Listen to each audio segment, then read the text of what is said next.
হ্যাঁ আলু স্যার, তুমি তো আমার সহযোগী। আগামী নির্বাচনে আমি কি মার্কা পাইছি তুমি কি জানো? না ভাই। কি তুই আমার মার্কাই জানোস না অন? আর তোরা আমি বেতন দিয়া রেই। বস হয়েছে কি, যেদিন আপনার মার্কা দিছিল ওই দিন আমি হুরবাড়ি গেছিলাম। আগামীকালকে আমার মিটিং, আর তুই ওই জায়গার লোকজন জোগাড় কর যে সিঙ্গারা মিঙ্গারা খাওয়ায়। ঠিক আছে বস, আর টিয়াটা একটু বাড়িয়ে দিন। ওই আপনার তো আবার ওই একটু বাজেট কম থাকে।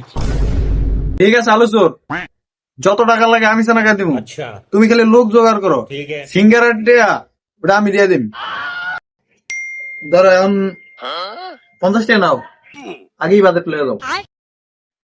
বস আপনি তো আসলে মূর্খ, 40 টাকা 50 টাকা কম। এই আতে কবেটা তুই এই 40 টাকা রাখ। আর হইছে গা মার্কার কথা তুই পারে পারে রোটে দে, আমার হইছে কচুর ডগা।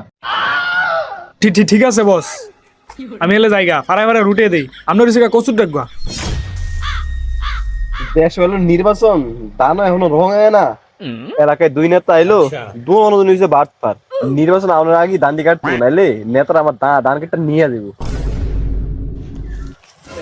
মফিজ, আচ্ছা কচুর ডাকার মিটিং আছে, আগে খোলা যাইস, সিঙ্গারা দিব তোরে। সামসে